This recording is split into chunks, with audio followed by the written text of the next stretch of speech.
Hey there! This guide is going to give you tips about how and what to practice with an amateur esports team. Building on our previous guides, we're going to show you how to improve with your group if you want to fix team-related mistakes.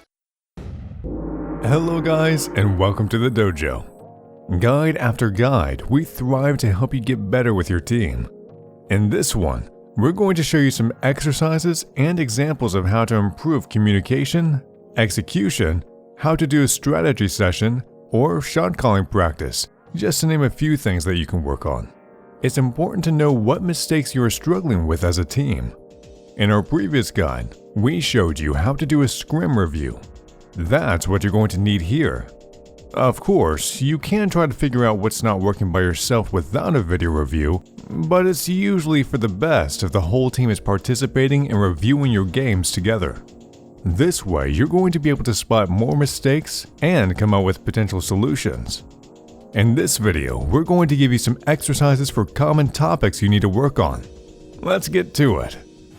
Team exercises are an important part of a team's improvement. We are doing exercises to have some kind of problem separated from the rest of the happenings in the game and work on that specific mistake alone. Having good exercises allows us to work on a single thing 100 times compared to when we're just playing matches and hoping for a good situation where the teams can practice. The latter cannot really be called practice. So with that in mind, let's start with the first batch of exercise examples. Communication is the first pillar of good teamwork. If the comms are not working well, you don't have a good foundation to achieve anything meaningful in a match. Therefore, if you notice that the communication channels are either too silent or too noisy, or the information being passed is not good, you need to fix it. First of all, try to figure out what exactly is going wrong.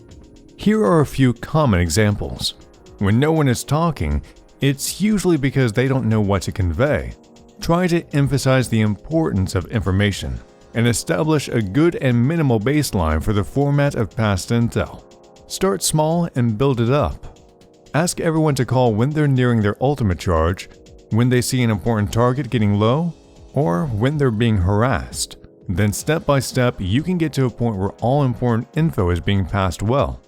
When everyone is talking or someone is talking too much, the comms can be noisy, which in turn can disturb team play.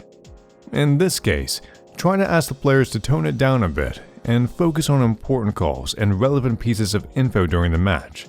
Don't let a single player dominate the comms, as it's usually not a good idea. Shot calling is different, of course. Sometimes the quality of info being passed is low or truncated. Make sure that everyone knows how to properly pack their information to convey it effectively. For example, don't just say Ana is low, tell where she is and if she has the nade ready to save herself. Practicing comms is hard, and someone needs to facilitate and check this. All the work invested in this is definitely going to be worth it though.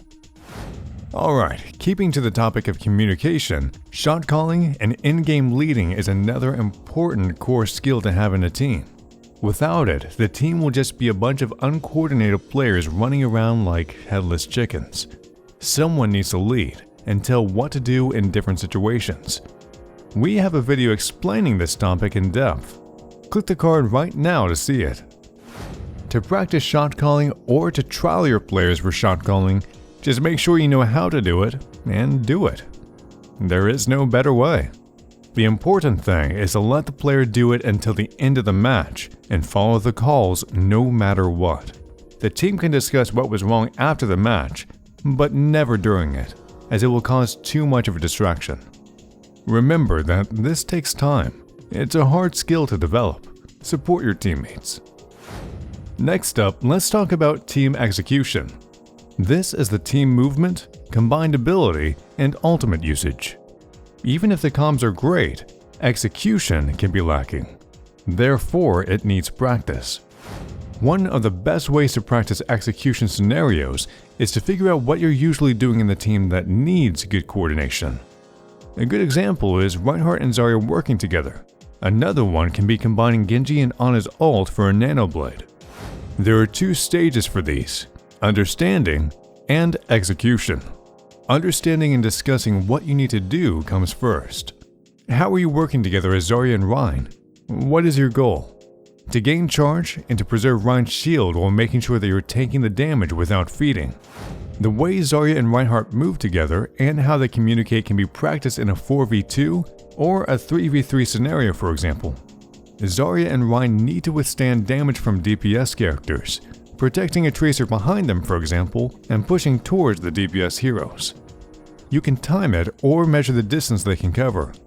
Do it again and again until they can push to the DPS while keeping the tracer alive. Rinse and repeat if they fail, and help them figure out how to do it better. This is only a single example. I hope you get the idea. Lastly, we're going to talk about strategies and strategy sessions. To have map strategies is to depend on well-written plans instead of improvisation. Plans allow players to focus less on thinking about what to do and more on flawless execution. It's recommended to do strategy sessions together with a team.